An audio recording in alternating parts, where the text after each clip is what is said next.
McCarthy's false, misleading and evidence-free claims since becoming House Speaker. Since winning a difficult battle to become Speaker of the House of Representatives, Republican Kevin McCarthy has made public claims that are misleading, lacking any evidence or plain wrong.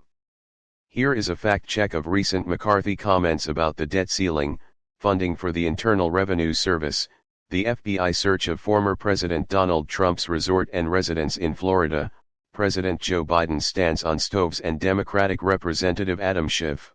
Subscribe our YouTube channel and click our bell icon for new videos.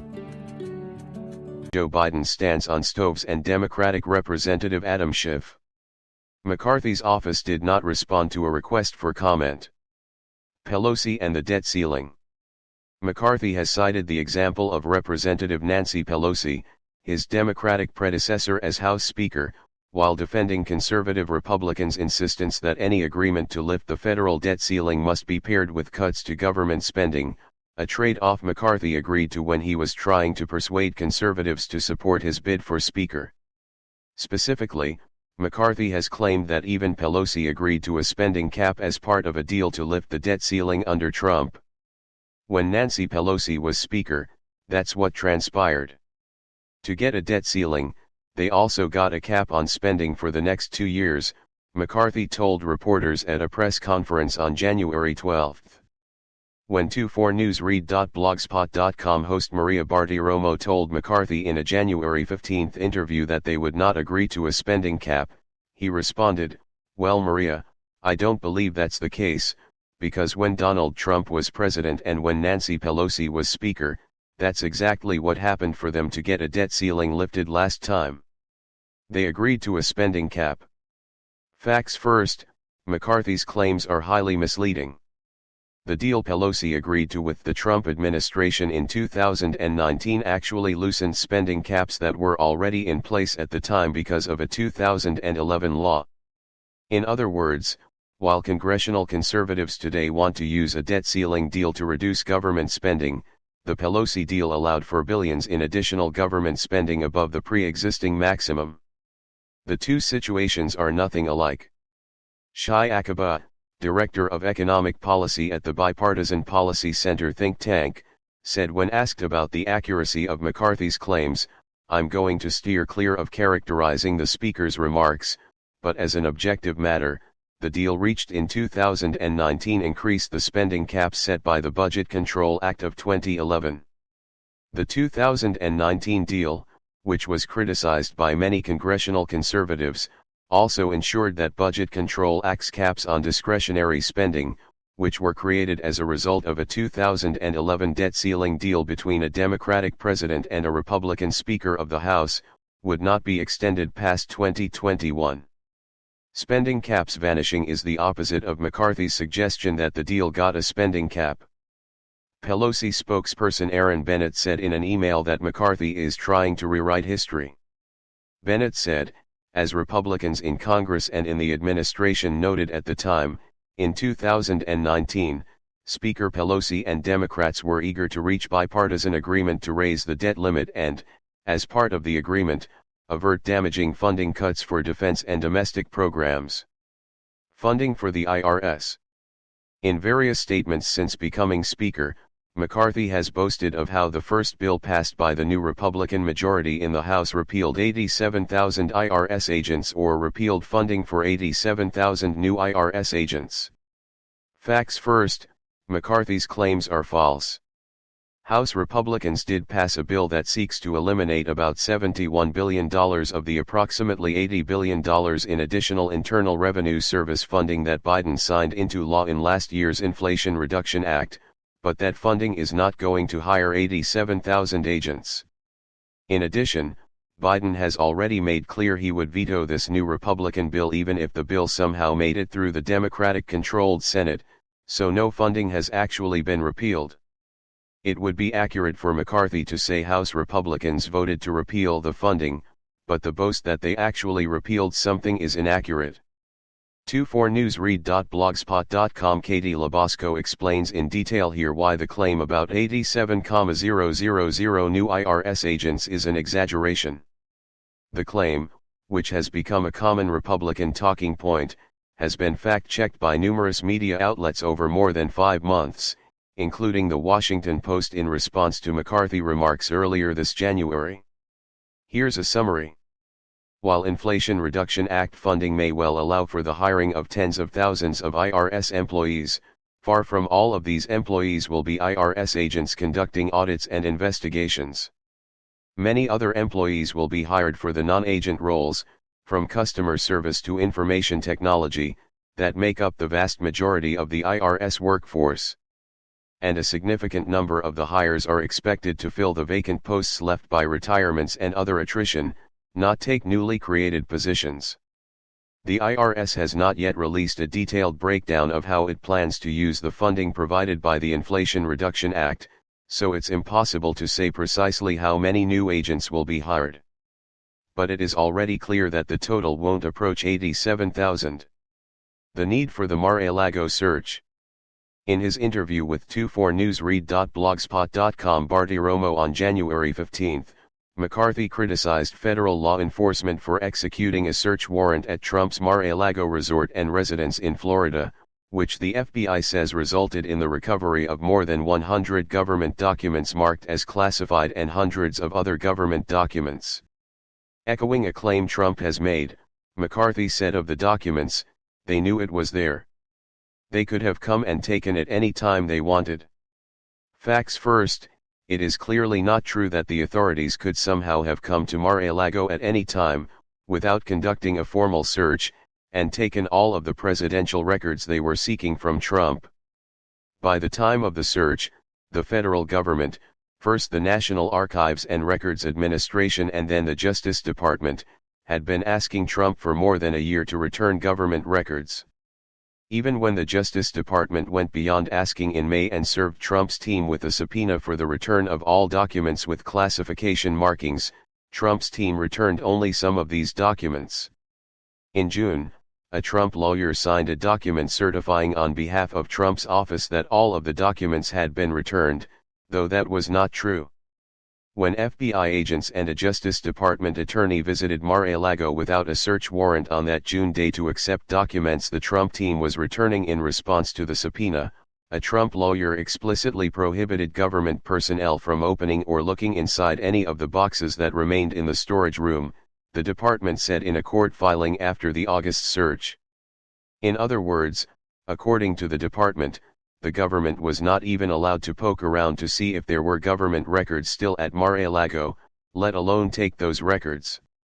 In the August court filing, the department pointedly called into question the extent to which the Trump team had cooperated, that the FBI, in a matter of hours, recovered twice as many documents with classification markings as the diligent search that the former president's counsel and other representatives had weeks to perform calls into serious question the representations made in the June 3 certification and casts doubt on the extent of cooperation in this matter. Biden and stoves. McCarthy wrote in a New York Post article published on January 12, while President Joe Biden wants to control the kind of stove Americans can cook on, House Republicans are certainly cooking with gas. He repeated the claim on Twitter the next morning. Facts first, there is no evidence for this claim. Biden has not expressed a desire to control the kind of stove Americans can cook on. McCarthy was baselessly attributing the comments of a single Biden appointee to Biden himself. It is true that a Biden appointee on the United States Consumer Product Safety Commission, Richard Trumka Jr., told Bloomberg earlier this month that gas stoves pose a hidden hazard, as they emit air pollutants, and said, "Any option is on the table. Products that can't be made safe can be banned." But the day before McCarthy's article was published by the New York Post, White House Press Secretary Karine Jean-Pierre said at a press briefing, "The president does not support banning gas stoves. And the Consumer Product Safety Commission, which is independent, is not banning gas stoves." To date, even the commission itself has not shown support for a ban on gas stoves or for any particular new regulations on gas stoves. Commission Chairman Alexander Honcharek said in a statement the day before McCarthy's article was published, "I am not looking to ban gas stoves and the CPSC has no proceeding to do so.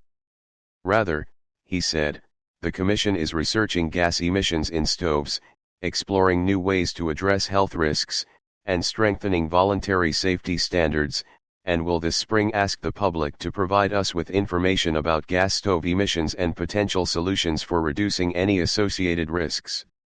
Trumpet told 24newsread.blogspot.com Matt Egan that while every option remains on the table, any ban would apply only to new gas stoves, not the gas stoves already in people's homes. And he noted that the Inflation Reduction Act makes people eligible for a rebate of up to $840 to voluntarily switch to an electric stove. Schiff and the Ukraine whistleblower.